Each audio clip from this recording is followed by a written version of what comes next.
Okay, here's some of the programs that we do. We help you in market development, we help you in advertising and promoting your programs, and we are considered an economic development agency at the Farmers Market Authority. However, we do have to get into some regulatory issues as well because of some of the programs that we administer. Oh, one thing I did want to say, how do we go about helping you as farmers make money? We do that two ways. Number one, the most important way is we cut the middleman out. We help you sell direct through farmers markets.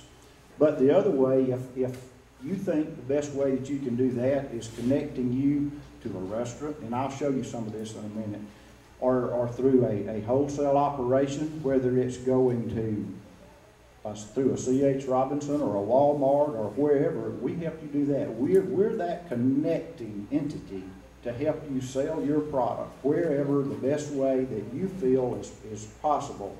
But I'll tell you that the very best way that you're going to make the most money is selling it direct to the consumer. So 16 years ago, we started focusing there. So the first part of my presentation is going to deal on farmers markets because that's where we are. So in 1994 in the United States, there was only 1,755 farmers markets. And last year, look how many farmers markets there was in the United States. In Alabama, in 1999, there was only 17 farmers markets.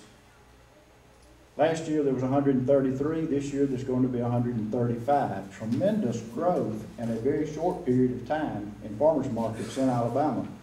In 1999 there was 237 farmers selling in farmers markets in Alabama. Last year there was a little over 1,100 farmers selling in those 133 farmers markets in Alabama. Wow.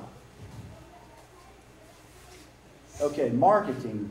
Whenever I used to farm, I grew peanuts, cotton, raised beef cattle, and I grew a few vegetables. Marketing was not something that I wanted to think about. Most farmers today don't think about marketing. It's something that we don't really understand. We don't appreciate that it is critical in the decision-making process regarding what to produce, what to grow, and how to sell, or how we can sell it. And y'all believe it or not, there's a greater demand than supply when it comes to fruits and vegetables in this state today.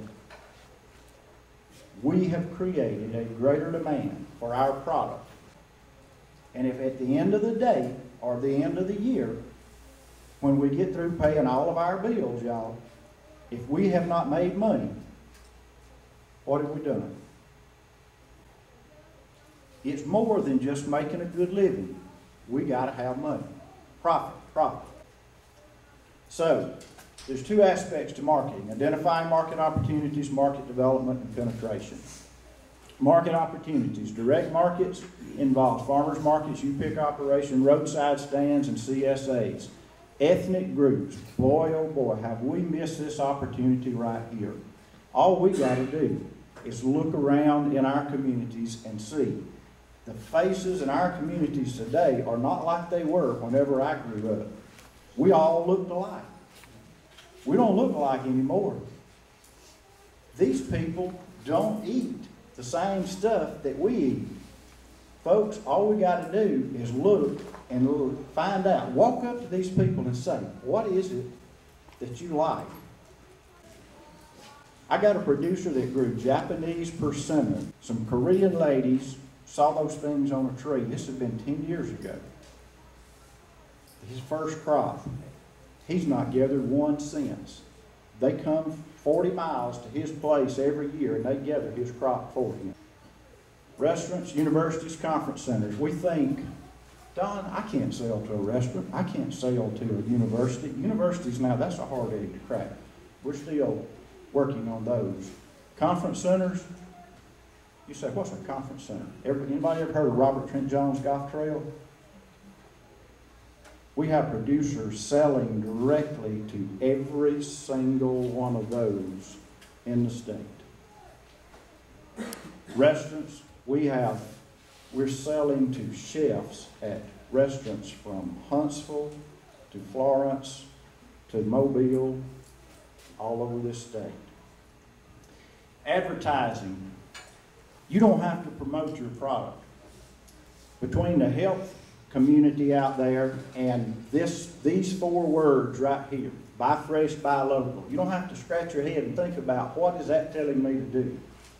But buy fresh, buy local, you know, people associate that with old-time farm stand crate label, and it means freshness, safety, and quality.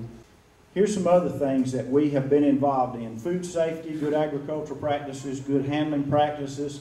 I cannot stress that enough, y'all.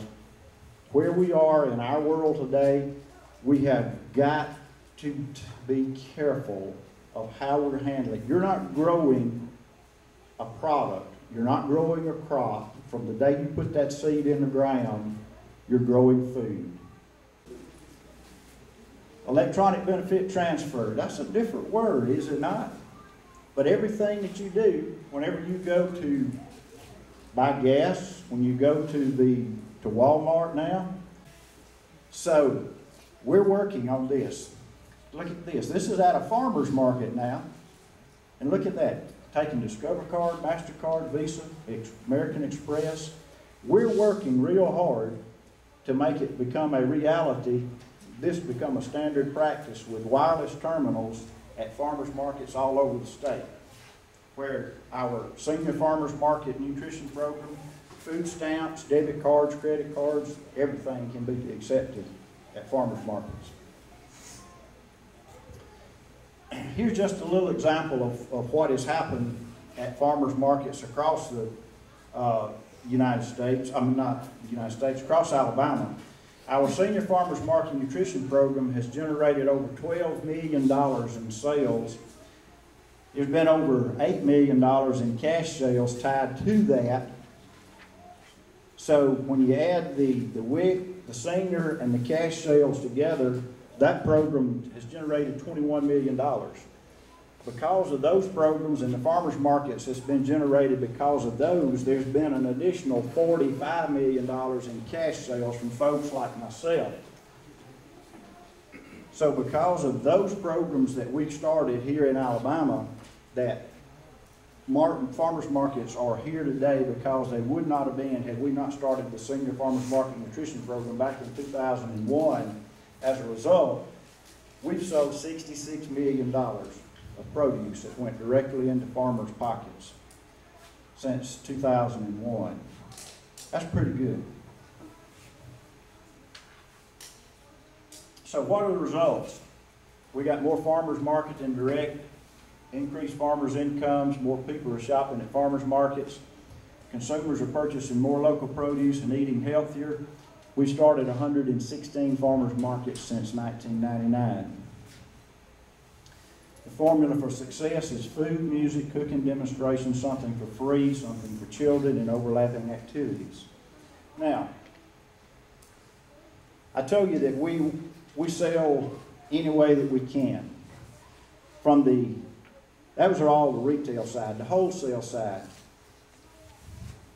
we have been working with a lot of groups all over the state over the last 16 years to help form marketing associations. The most recent endeavor, and we've got a couple of folks here today, and I don't know what Clint or Wyatt may say, so I'm not going to say a whole lot about this, but we've helped form marketing associations or whatever to help. And so when we can, you know, we identify an area that if there's a large volume, you know, there's, how many acres of blueberries we're up to, Clint? 300 and? Almost 300. Almost 300 acres of blueberries. People, there's no way we can retail 300 acres of blueberries.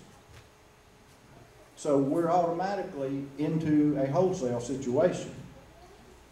So when you get to that point, it's just very difficult for the producers of 300 acres of blueberries to market or to wholesale as individuals. So the best thing to do is to form a marketing cooperative. So that's what those guys have done. And so we've worked with them, you know, we've put them in touch with C.H. Robinson, and they're marketing those berries. And one thing's led to another. We formed another marketing cooperative. So we work with producers to help you any way that we can. Here's some satsumas. You know, we've got some satsuma growers as part of this new cooperative that we've just recently formed. There's going to be other crops that will be represented in the Southern Growers Cooperative. Matter of fact, the Southern Growers Cooperative will represent any vegetable crop that you can imagine. And I'm sure that Clint will talk about that, so I won't step on his toes. And any one of you are welcome to participate in that cooperative. Am I right, Clint? Mark it through that. Here's an example where we have worked. This is a Cisco operation. We've connected this producer on the left over here. That's actually the president of Cisco up at Calera, Cisco, Central Alabama. But in closing, choose the face on the food that you're going to eat. Is it going to be from Mexico or somewhere unknown to you? This is the way most people identify the food that they're going to eat with that grocery store. As far as I'm concerned, the food that I'm going to eat is going to be that of an American farmer. I'm going to know where my food comes from. It's going to be that of these folks right here. And the choice is yours. It's up to you. Any questions?